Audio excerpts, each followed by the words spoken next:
So today on Screenshots, we're going to start this with a thinking quiz and come up with maybe the answer to what I'm going to query, as we say.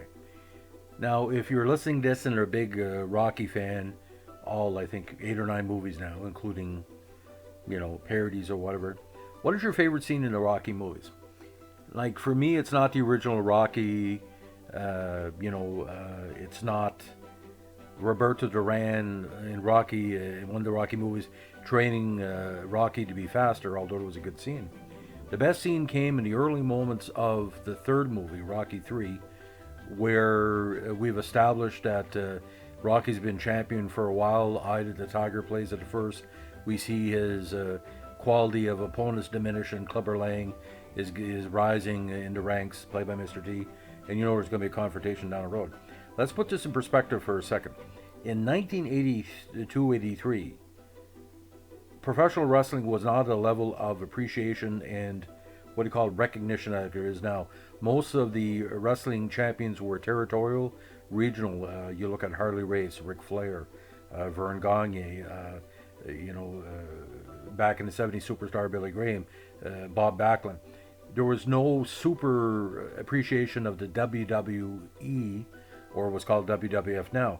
But in Rocky 3, for some reason, Sylvester Stallone, the scriptwriters and not say the showrunner, but the producers, decided to make a tribute to the connection between pro wrestling and boxing, which has been very heavy through the years, by showcasing Hulk Hogan. At the time, he was not considered the immortal, or in the case of NWA, immoral Hulk Hogan. He was just a former AWA #1 contender, had a heel run to WWE with Classy Freddie Blassie, and at the time where we knew he was starting to rise in Vince McMahon's future plan for the domination of pro wrestling. But in this movie, he played a combination or parody character of Nature Boy Buddy Rogers, Gorgeous George, superstar Billy Graham, and all the egotistical heels, even like going back to Sweet Daddy Siki. He played a character called Thunderlips. Now, you can't say the character Thunderlips without putting enunciation on Thunderlips. His nickname was the ultimate male, or the ultimate object of desire. Now, in the scene, Rocky decides to do a boxer and wrestler event for charity for his public relation company. Mickey doesn't want to do it because Mickey said, when a boxer takes on a wrestler, especially someone as tall as Thunderlips or Hulk Hogan, trouble's going to ensue. Now, Thunderlips in the scene. Now, let's set the scene specifically. I'm at the Paramount Theater. I always plug Paramount because that's my church away from church. St. Joseph and Ash Creek. Paramount was my church. I went into the movie. There was a full house. Rocky 3 was a big draw for the Quebecois, French Acadians, English, Anglos up home. Everybody loved Rocky. We see Thunderlips on the big screen at the Paramount. Now, the big screen at the Paramount is about, 21 feet.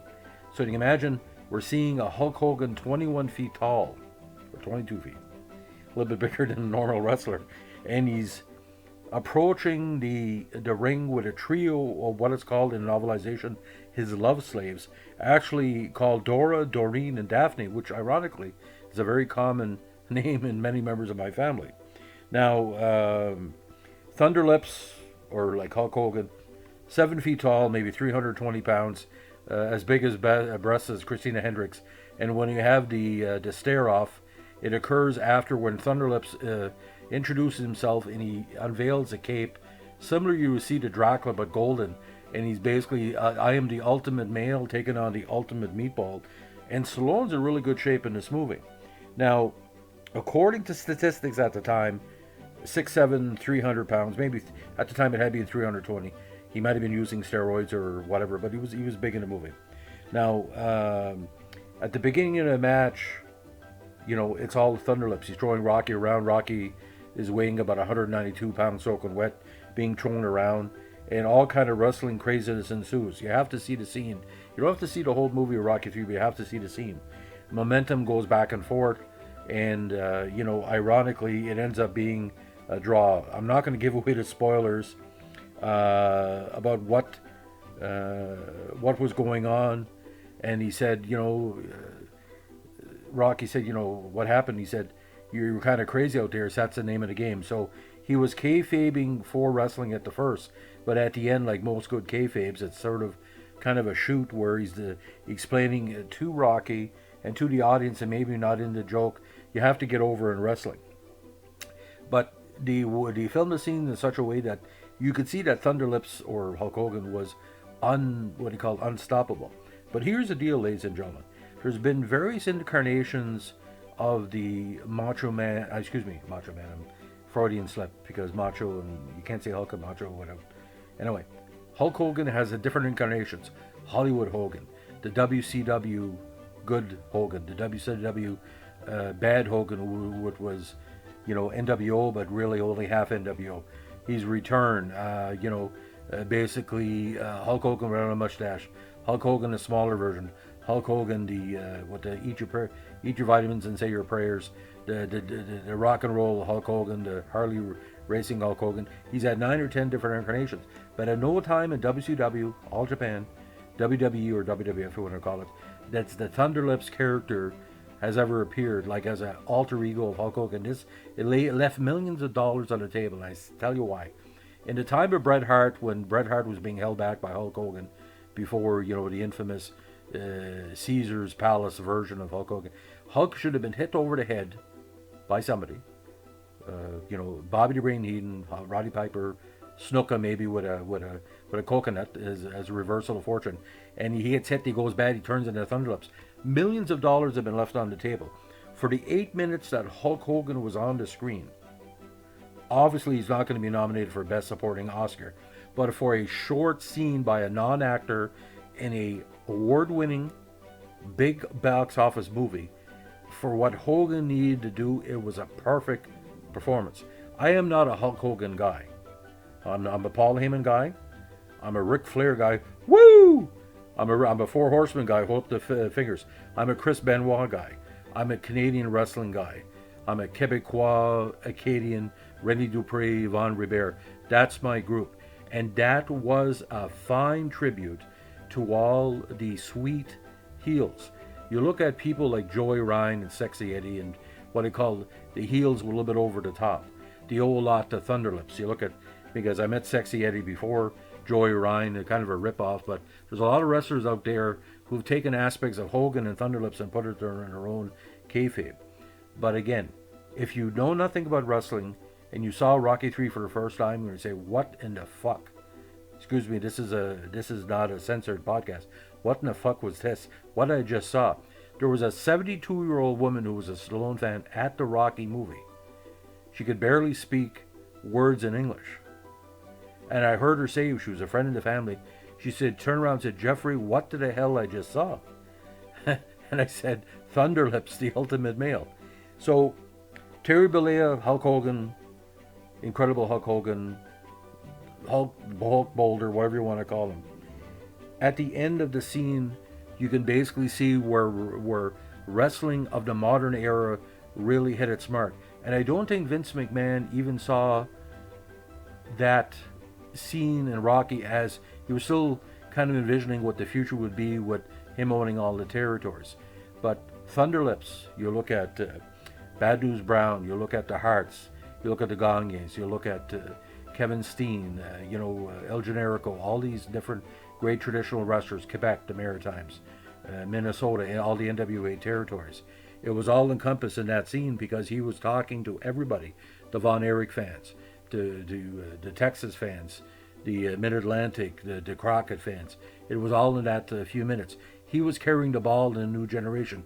Similar, you would see with Joe Montana carrying the ball for the college ranks into the pros, just like Marino did, just like Tom Brady and different people. He was reflecting everything. So it is one of the most important scenes in pro entertainment history, or pro wrestling history. How good was it? I would suspect the word of mouth from this, when Hulk Hogan and Cyndi Lauper and everybody else was hooking up just a year later, the brawl ended all and all that. It owes everything to Hulk Hogan. Now, is Hulk Hogan the best wrestler of all time? No. Is Hulk Hogan the best representative of that type of wrestler. No, it's it's Nature Boy Buddy Rogers, who Ric Flair ripped off. It's Superstar Billy Graham that Hulk ripped off. Andre the Giant, his friendliness was ripped off. Hogan became a great hero because he ripped off the best aspects of Andre the Giant. But it all moves together in, I think, 7 to 9 minutes of movie history. It is one of the most important starts to any movie because it's a movie within a movie. You could do a whole background story on Thunderlips. Now, we all know Hulk Hogan's movie career was terrible, most of it. He had a cameo, and I think Gremlins 2, that was his best performance afterwards. He did some terrible stuff, Thunder in Paradise, and Mr. Nanny, and all kind of craziness like that. But for those few minutes, he will always be Thunderlips to me. He will never be the Nature Boy Ric Flair, but I still will go to his grave, my grave, grudgingly respecting the fact that he hit it out of the park. And for those who were at the Paramount Theater in Campbellton on that day in the early 80s, we got our money's worth. The rest was bonus. And again, I mentioned in the previous podcast, the only other moment I can compare to, when the Riddle of Steel scene in Conan the Barbarian was showed at the Paramount at that theater in the early 80s as well, it was a crowd reaction. And wrestling is not fake. This is a tribute to Todd Forgrave, who we did a column together. I edited his column for the Irvings when I was at the Bugle. Is wrestling fake? With no question mark. Wrestling is not fake. Wrestling is religion. Wrestling is entertainment. Wrestling is athleticism. Wrestling is storytelling. And this podcast is dedicated to members of the Brunswick Independent Authors Association.